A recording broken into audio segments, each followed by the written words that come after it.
இன்னைக்கு bro dish complete. ஆனால் வாய் நம்மங்குதா, ஏதோ ஒன்று ட்ரை பண்ணலாமா? ப்ரோ ஒரு ஐடியா. 90s காலகட்டத்தில் நாங்கள் ஒரு கிரஞ்சித்தனமான ஒரு விஷயத்தை பண்ணுவோம். அது பார்க்கணும் கிரஞ்சித்தனமாக இருக்கும். ஆனால் நீங்கள் சாப்பிட்டு பார்த்தீங்கன்னா டேஸ்ட் அல்டிமேட்டாக இருக்கும். வாங்க ட்ரை பண்ணலாம். ப்ரோ ஃபர்ஸ்ட் இந்த காமெண்ட் தாண்டி உங்களுக்கு குதிக்கணும். ஏன்னு பார்த்தீங்கன்னா அங்கே தான் நமக்கு தேவையான ஐட்டங்கள் எல்லாமே இருக்குது. அதோட நம்ம தோட்டத்தில் வந்து திருட போகிறோம். வாங்க திருட்டுக்கு இதெல்லாம் தாண்ட வேண்டி இருக்கு.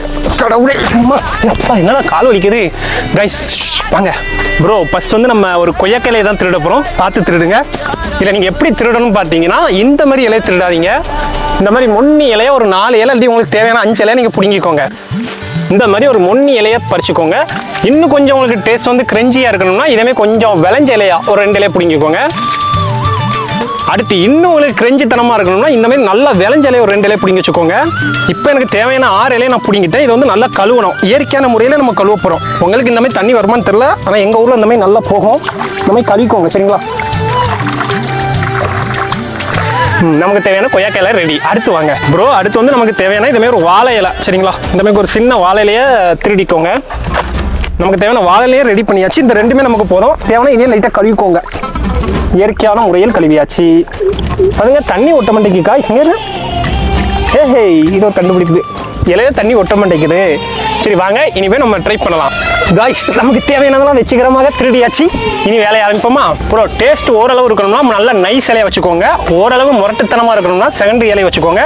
நல்ல முரட்டுத்தனமாக இருக்கணும்னா 3வது இலையை வச்சுக்கோங்க. ப்ரோ அடுத்து நமக்கு தேவையானது இதுமாதிரி வெள்ளை பூண்டு எடுத்து வச்சுக்கோங்க. அடுத்து இந்த புளிய மரத்து புளி எடுத்து வச்சுக்கோங்க. அடுத்து இதுமாதிரி கடல் உப்பு எடுத்து வச்சுக்கோங்க.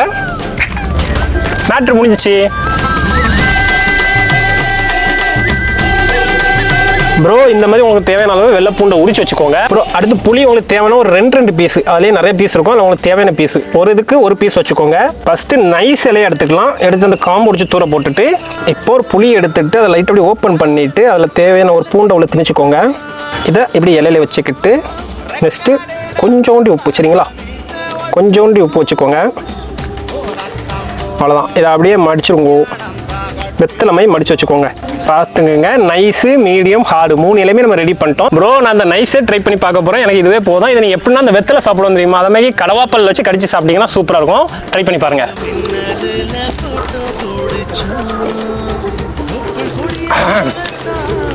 அல்டிமேட்.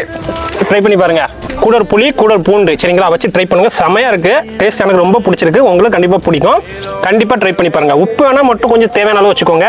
அப்படி ஜில்லுன்னு பிடிக்கும். பல்லு அப்படியே ஜவ்வுன்னு பிடிக்கும். ட்ரை பண்ணி பாருங்க.